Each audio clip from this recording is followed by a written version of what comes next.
Chemistry का अपना third chapter चल रहा था, metal and non metal, class 10, जिसमें केमिकल प्रॉपर्टी चल रही थी मेटल्स की, और उसमें बेसिक ऑक्साइड्स की फॉर्मेशन हम देख रही थी।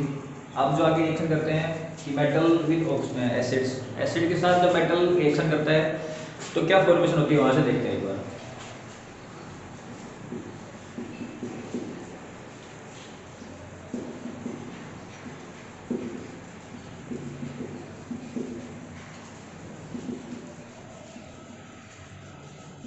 Reaction of metal with acids, ठीक है। एसिड जब मेटल के साथ रिएक्शन करता है तो फॉर्मेशन क्या होगी, वहां से साल्ट की प्लस में हाइड्रोजन गैस आपका रिमूव होगा, बाहर निकलेगा। मेटल प्लस में एसिड,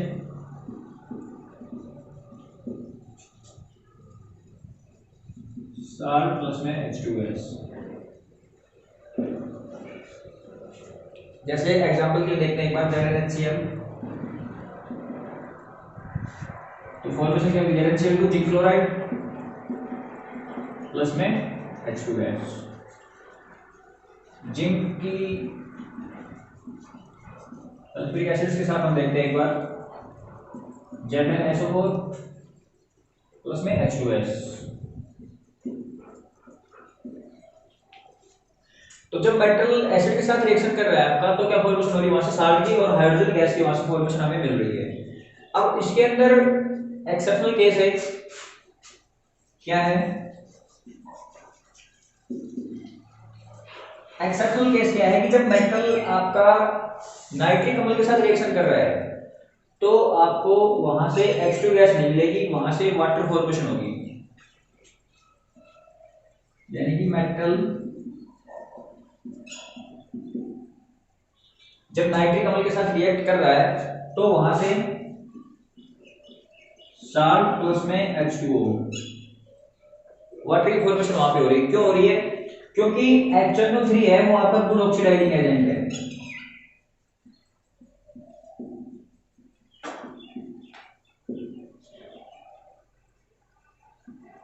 और गुड ऑक्सीडाइजिंग एजेंट है तो ऑक्सीजन क्या होगा, वहां पे जाके ऐड हो जाएगा आगे, इसलिए ये क्या फॉर्मेशन करेगा, यहाँ पे H2O की फॉर्मेशन करेगा। तो मेटल्स के साथ में जब भी नाइट्रिक अम्ल की रिएक्शन होगी, वहां से आपका H2 गैस ना होकर के पूरे का पूरा क्या निकलेगा, पानी निकलेगा बाहर, ठीक है। अब इस एक्सेप्शनल केस के अंदर भी एक एक्सेप्शनल केस और है, वो क्या है, मेटल के अंदर ऐसे मान लो हमने ले रखा है मैग्नीज या मैग्नीशियम, मैग्नीज या मैग्नीशियम प्लस में HNO3 नाइट्रिक अम्ल। तो अगर आपकी रिएक्शन हो रही है तो क्या मिलेगा, वहां पे साल्ट प्लस में हाइड्रोजन गैस। अगर इन दो मेटल्स की रिएक्शन हो रही है तो नाइट्रिक अम्ल के साथ में हो रही है तो, ठीक है। बाकी सभी एसिड के साथ हो रही है तो H2O गैस मिलेगी। लेकिन अगर किसी मेटल की HNO3 के साथ हो रही है तो वहां से आपको क्या मिलेगा, वाटर फॉर्मेशन मिलेगी प्लस में साल्ट मिलेगा। और अगर मेटल के अंदर आपके पास मैग्नीज या मैग्नीशियम है और नाइट्रिक अम्ल के साथ आप रिएक्शन करवा रहे हो तो साल्ट प्लस में हाइड्रोजन गैस वहां से आपको फॉर्मेशन होगी। इस बात का आप लोग ध्यान रखेंगे। एसिड के साथ रिएक्शन होगी, उसके अंदर एक एक्सेप्शनल केस होगा, उस एक्सेप्शनल केस के अंदर भी एक और अलग से एक्सेप्शनल केस होगा, वो हम क्या देख रहे हैं यहाँ पे, मैग्नीज और मैग्नीशियम का, ठीक है। अब बात करते हैं मेटल की रिएक्शन होगी वाटर के साथ में, किस प्रकार से।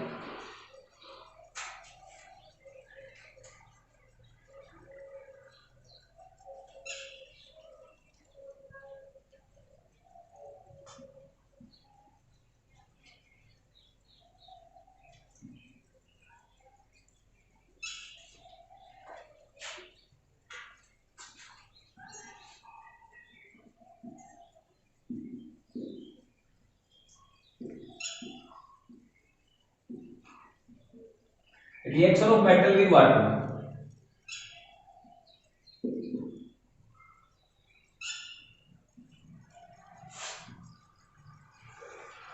वाटर के साथ जब रिएक्शन होगी मेटल की तो फॉर्मेशन क्या क्या होती है वो देख लेते हैं एक बार। जैसे मान लो ये वाटर हमने मेटल लिया यहाँ पे, और इस मेटल की कोल्ड वाटर के साथ रिएक्शन करवाई। कोल्ड वाटर के साथ रिएक्शन कौन करेगा, यहाँ पे सोडियम और पोटेशियम। ठीक है। उसके बाद में हॉट वाटर है, मान लो मेटल की हॉट वाटर की रिएक्शन कब हो सकती है, जब केवल क्या हो आपके पास में मैग्नीशियम हो। मैग्नीशियम आपका हॉट वाटर के साथ रिएक्शन कर सकता है, कोल्ड वाटर के साथ रिएक्शन नहीं करेगा, ना ही स्टीम के साथ में रिएक्शन करेगा। और थर्ड जो स्टेप होगा स्टीम।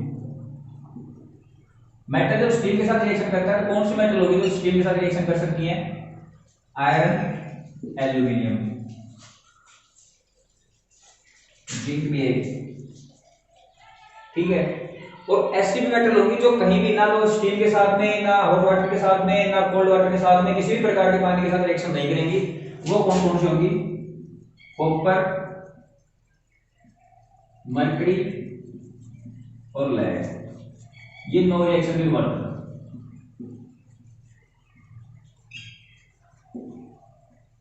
पानी के साथ में कोई रिएक्शन नहीं करेंगे। इसीलिए आपके जो बॉयलर वगैरह होते हैं जिसमें पानी गर्म किया जाता है, वो आपके कॉपर के बने हुए होते हैं। क्यों? क्योंकि जैसे मान लो पानी आपने गर्म किया है, गर्म होगा, कॉपर क्या करेगा उसके साथ?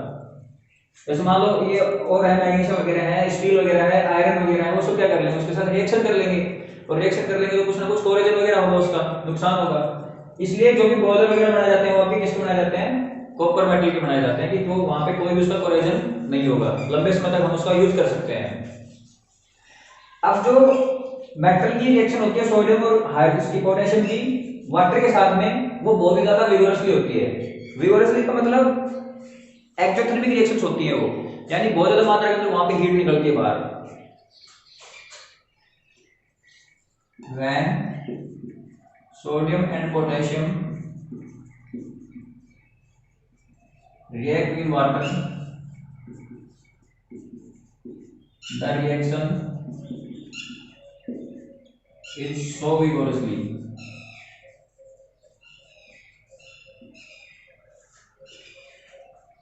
as a result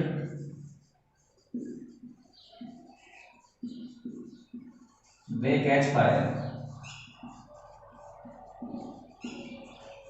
इसीलिए आपके जो सोडियम और पोटेशियम होते हैं, जैसे हम उसको खुली हवा के अंदर छोड़ देते हैं, वो क्या कर लेते हैं? वहां से फायर कैच कर लेते हैं। उस फायर को कैच होने से बचाने के लिए हम उनको किसके अंदर रखते हैं? कैरोसिन ऑयल के अंदर उनको रखा जाता है। सो दे आर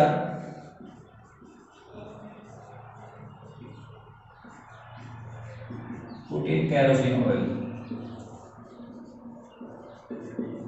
इसलिए उनको कैरोसिन ऑयल के अंदर रखा जाता है, ठीक है।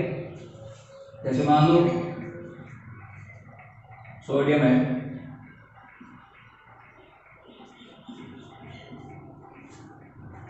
H2O, क्या बनेगा? सोडियम हाइड्रोक्साइड और प्लस में H2। अब ये जो H2 गैस बनी है, ये क्या है? ये यहाँ पे फायर कैच कर रही है, बहुत ज्यादा मात्रा में तो फायर निकल रही है वहां से, ठीक है। इसलिए इनको फायर से बचाने के लिए हम लोग कैरोसिन ऑयल के अंदर डाल के रखते हैं।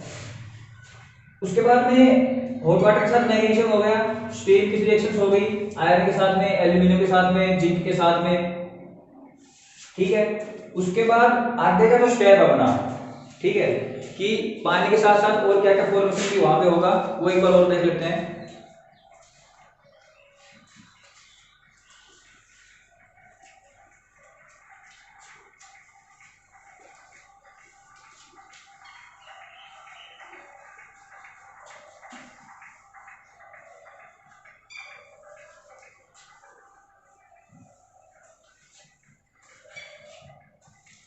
Amphoteric oxides,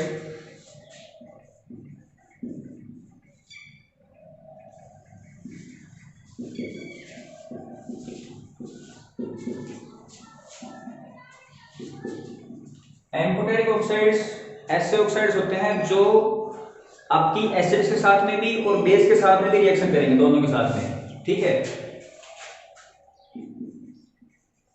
These oxides are react with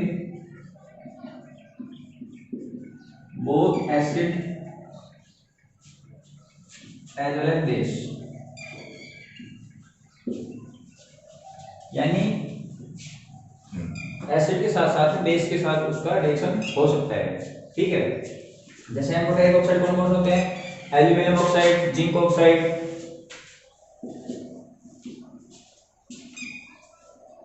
zinc oxide है, ठीक। अब अगर एल्यूमिनियम ऑक्साइड है आपका, एक बार किसी एसिड के साथ रिएक्शन कर रहा है,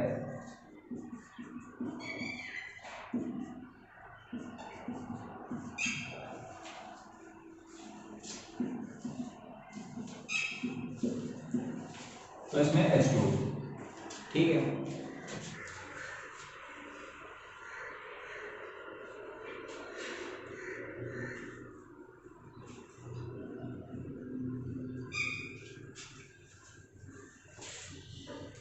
अगला जो टॉपिक अपना डिस्प्लेसमेंट रिएक्शंस का, वो देखते हैं एक बार। डिस्प्लेसमेंट रिएक्शंस जैसे हम केमिकल रिएक्शंस के अंदर चैप्टर फर्स्ट में पढ़ भी चुके हैं, लेकिन एक बार फिर याद देख लेते हैं उसको।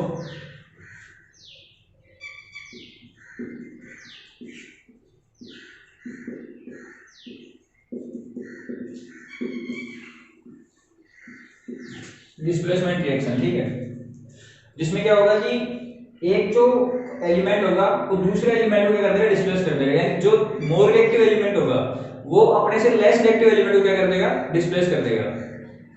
जैसे जिंक है प्लस में कॉपर सल्फेट के साथ आपकी रिएक्शन कर रहा है, तो जिंक क्या है, मोर रिएक्टिव,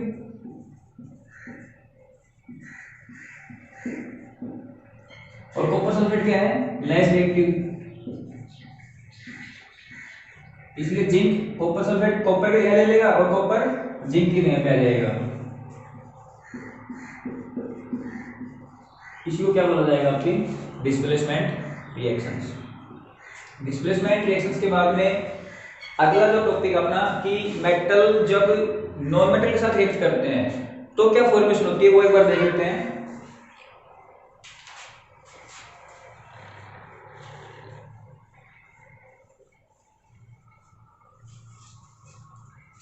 अगली जो रिएक्शन है मेटल की नॉन मेटल के साथ में, तो मेटल की रिएक्शन जब नॉन मेटल के साथ में होगी तो फॉर्मेशन वहां से क्या होती है वो देखते हैं एक बार।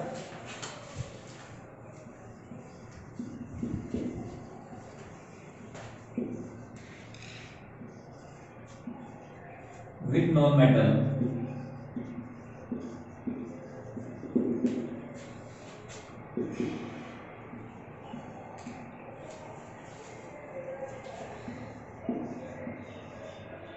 मेटल प्लस में नॉन मेटल, तो यहां से जो फॉर्मेशन होगी आपकी वो क्या होगी, आयनिक कंपाउंड की होगी। साल्ट होंगे लेकिन साल्ट कौन से होंगे, आयनिक कंपाउंड।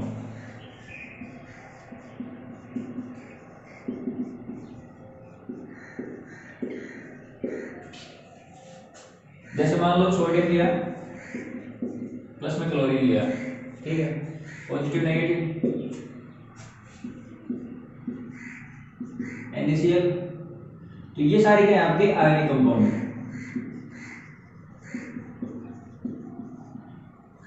आयनिक कंपाउंड मतलब क्या हो रहा है कि यहाँ पे ट्रांसफर ऑफ चार्ज हो रहा है। जैसे सोडियम का मान लो इलेक्ट्रॉनिक कॉन्फ़िगरेशन होता है 281 11 और क्लोरीन का होता है 287।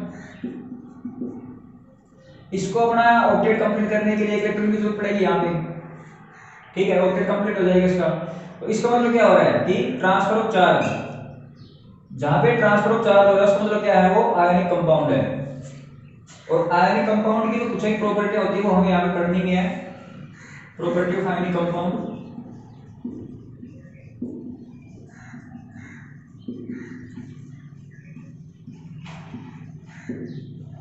क्या क्या प्रॉपर्टी होती है, एक तो फिजिकल प्रॉपर्टी कि शेप साइज कैसा होता है उसका,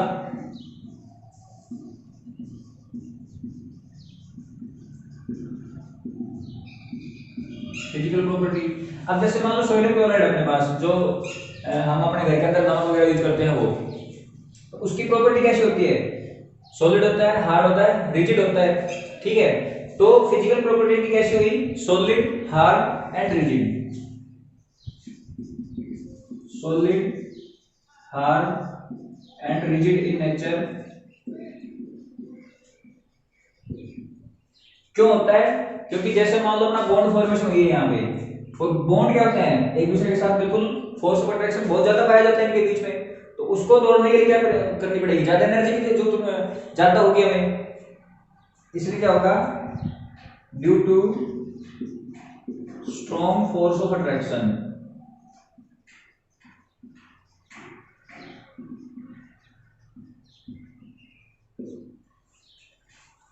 ठीक है, सेकंड बात, सोल्युबिलिटी कैसी होगी इनकी,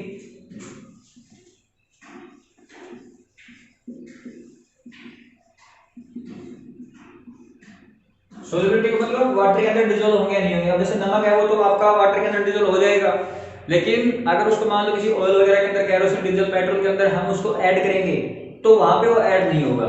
ठीक है, soluble in water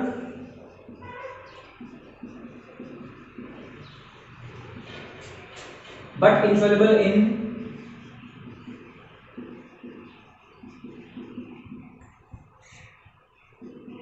oil, petrol etcetera, इनके अंदर बिल्कुल भी सोल्युबल नहीं होगा, घुलेगा नहीं। ठीक है, और थर्ड पॉइंट होता है मेल्टिंग एंड बॉइलिंग पॉइंट, कि आयनिक कंपाउंड का जो बॉइलिंग पॉइंट और मेल्टिंग पॉइंट होगा वो कैसा होगा, हाई होगा या लो होगा। अब यहाँ पे इनके बीच में फोर्स ऑफ अट्रैक्शन बहुत ज्यादा पाया जा रहा है, और बहुत ज्यादा फोर्स ऑफ अट्रैक्शन पाया जा रहा है तो मतलब उस बॉन्ड को तोड़ने के लिए एनर्जी की ज्यादा जरूरत पड़ेगी हमें। एनर्जी की ज्यादा जरूरत पड़ेगी मतलब क्या, कि बॉइलिंग पॉइंट और मेल्टिंग पॉइंट उसका क्या होगा, हाई होगा। Third point, MP and VP, तो लिख लेंगे हाई। ठीक है, मेल्टिंग और बॉइलिंग पॉइंट दोनों कैसे होंगे, हाई होंगे। ठीक है, अब ये सारा कुछ कंप्लीट हो चुका है केमिकल रिएक्शंस मेटल के साथ में। उसके बाद में अगला जो टॉपिक अपना एक्सट्रैक्शंस ऑफ मेटल्स, की मेटल्स को अलग कैसे किया जाता है, जहां से भी इनको निकाला जाता है वहां हमें प्योर मेटल किस प्रकार से प्राप्त होती है, किस किस फॉर्म से इनको गुजरना पड़ता है, वो सब एक बार देख लेते हैं।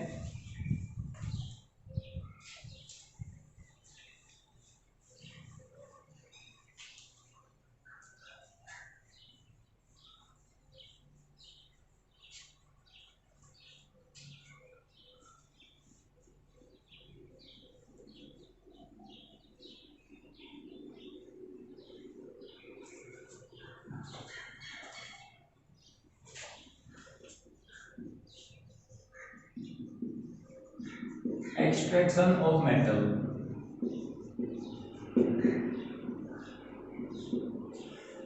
एक्सट्रैक्शन मतलब होता है उसको निकालना, बाहर निकालना। ठीक है, इसके अंदर सबसे पहला क्या पढ़ना है, मेटलर्जी।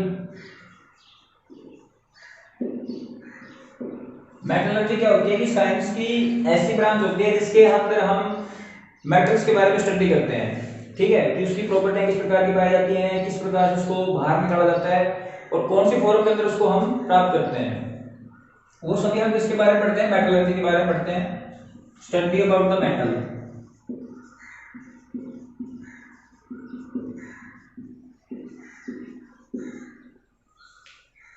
उसके बाद में minerals,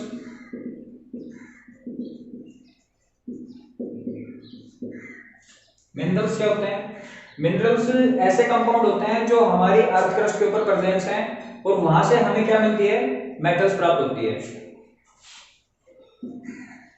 the compound which are present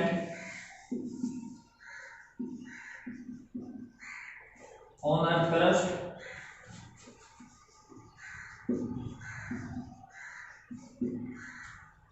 ऐसे कंपाउंड जो अर्थ क्रस्ट के ऊपर प्रेजेंस हैं और क्या करते हैं, मेटल्स का फॉर्मेशन करते हैं वहां पे।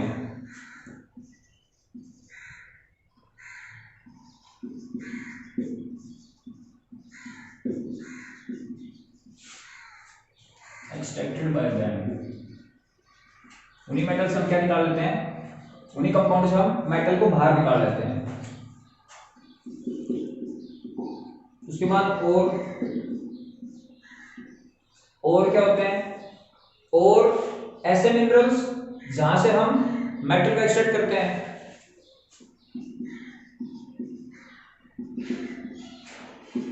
The minerals in which metal obtained easily, ऐसे मिनरल्स जहां से हमें मेटल आसानी से उपलब्ध हो जाती है उसको हम क्या बोलते हैं, और बोलते हैं। Is called force.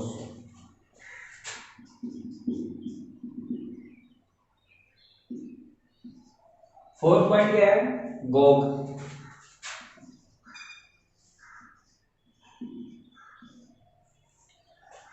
जैसे मान लो अर्थ क्रस्ट से हम किसी मेटल को निकाल रहे हैं, तो वहां ये तो है नहीं कि खाली मेटल मेटल मिल जाएगी, उसके साथ कुछ भी नहीं मिलेगा। तो उसके साथ में जो भी इम्प्योरिटी वगैरह एडिड होगी, जैसे सैंड है और उसके साथ कुछ अन्य पार्टिकल्स चिपके हुए हैं, तो उसको हम क्या बोलते हैं? गोग पार्टिकल्स बोलते हैं, यानी इम्प्योरिटी वगैरह जो भी उसके साथ ऐड हो रही है। When metal is extracted from Earth's surface,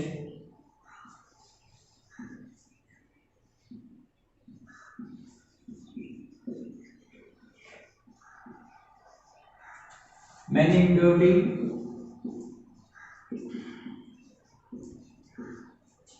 are added,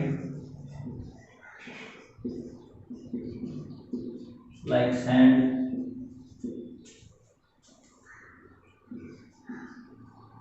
it's called gold.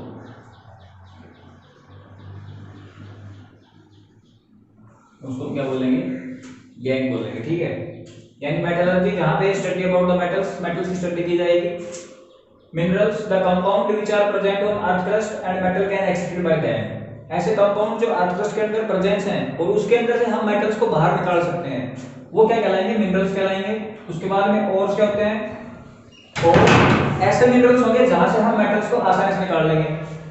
उसके बाद वो when metal is extracted from earth surface many impurities are added। जब मेटल को अर्थ सरफेस से हम बाहर निकालते हैं तो उसके साथ में बहुत सारी इम्प्योरिटी एडेड होती हैं। उस इम्प्योरिटी को साफ करने की जो इम्प्योरिटियां होंगी उन्हीं को क्या बोला जाएगा?